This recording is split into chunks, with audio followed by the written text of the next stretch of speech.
Bonjour et bienvenue dans ce cours sur la cotation fonctionnelle. Introduction. La cotation fonctionnelle sert à définir les cotes dont le respect garantira le bon fonctionnement pour un coût minimal. Ce fonctionnement est assuré par le respect de ce qu'on appelle la cote condition, qu'on verra un peu plus tard. Pour cela, on utilise une chaîne de cotes qui est un ensemble de vecteurs, cotes, qui définissent la cote condition. Les cotes fonctionnelles déterminées sont ensuite inscrites sur le dessin de définition de chaque pièce, permettant ainsi un assemblage fonctionnel. Vocabulaire. Pour illustrer les explications, nous prendrons comme exemple une allumette dans sa boîte. Voici par exemple, donc, vous connaissez tous une boîte d'allumettes, avec ses allumettes. Et le but du jeu, donc, c'est que les allumettes rentrent toujours dans la boîte. Pour ça, c'est simple, il faut que l'allumette, vous l'aurez deviné, soit toujours plus petite que la longueur de la boîte.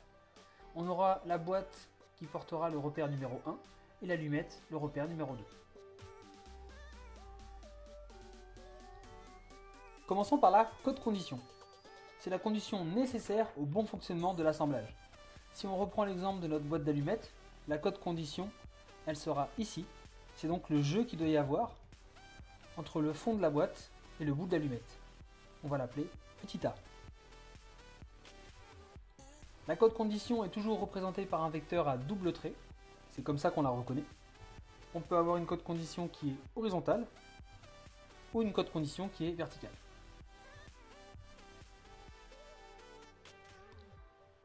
Les surfaces terminales, ce sont les surfaces auxquelles se rattache une cote condition. Si on reprend notre exemple, ici on a la cote condition petit a. Par convention, on mettra toujours les surfaces terminales en bleu. On aura donc au départ T1. Pourquoi T1? Parce que c'est la surface terminale qui touche la pièce numéro 1, donc T1.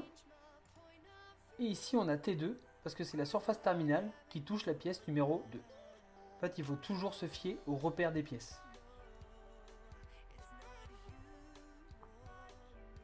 Maintenant, les surfaces de liaison.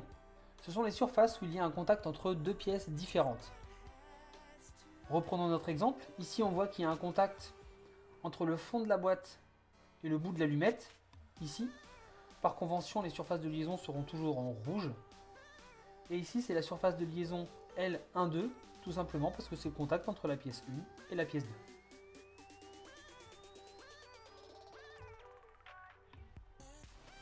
La chaîne de cotes maintenant.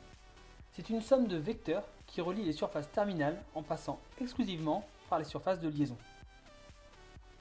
Si on reprend ici notre jeu fonctionnel petit a avec les surfaces terminales, le but du jeu ça va être de reprendre cette cote condition, d'aller de T1 vers T2, mais en passant seulement par les surfaces de liaison et non pas directement comme ici.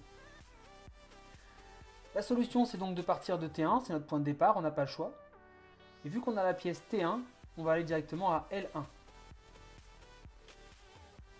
Voilà.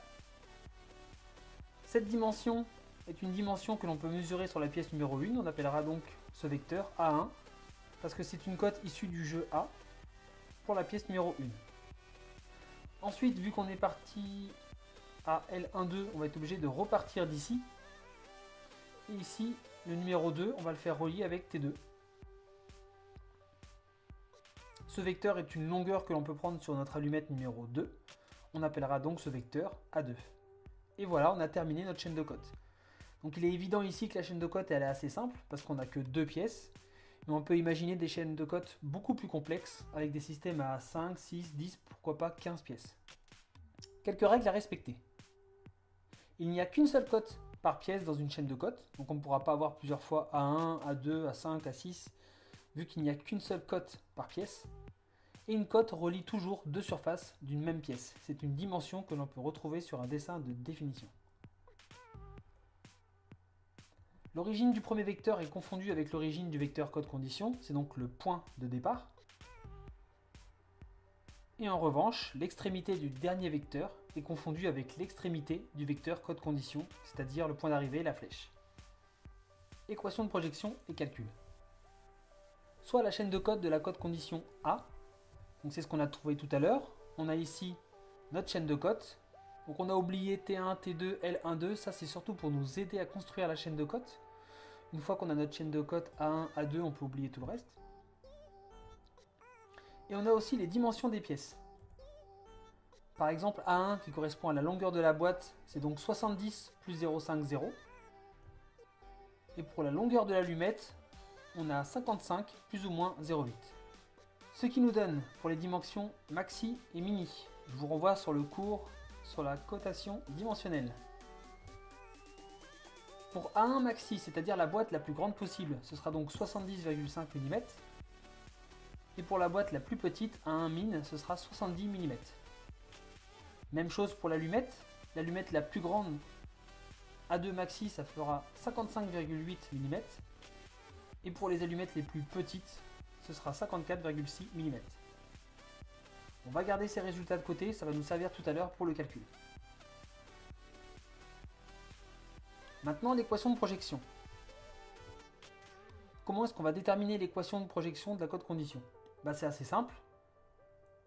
Tous les vecteurs qui iront dans le même sens que A, c'est-à-dire le vecteur cote condition, ici, seront positifs.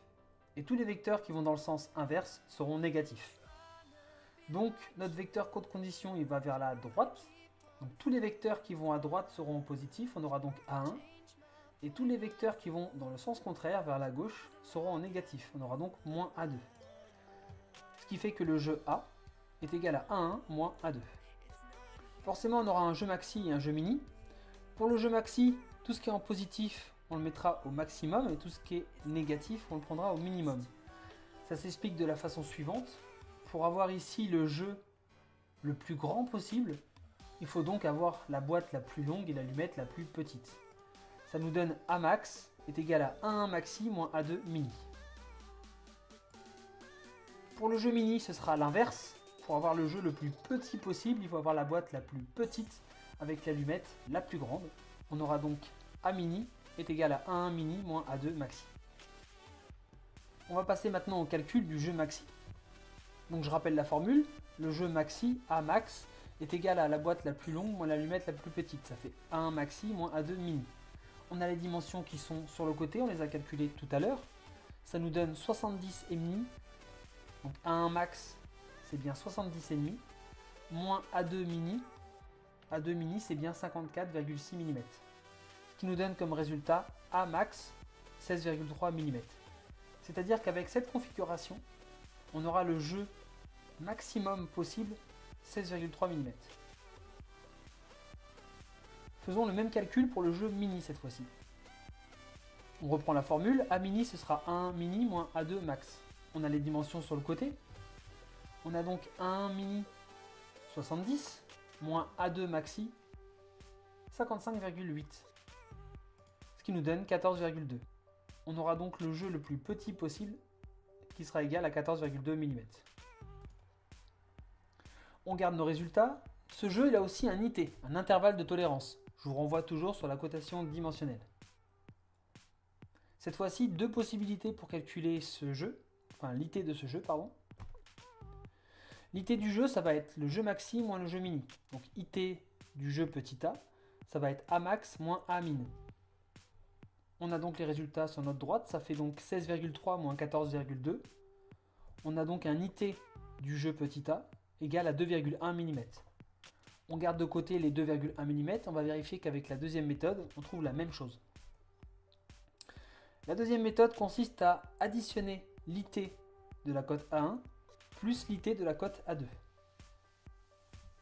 Donc on voit que l'IT de la cote A1, ça va être donc 0,5. Et l'IT de la cote A2, ce sera donc 0,8 x 2, 1,6. On a donc 0,5 plus 1,6, ça nous donne bien 2,1 mm. On a bien le même résultat. Voilà, ce cours sur la cotation fonctionnelle est maintenant terminé. Merci d'avoir suivi. À bientôt.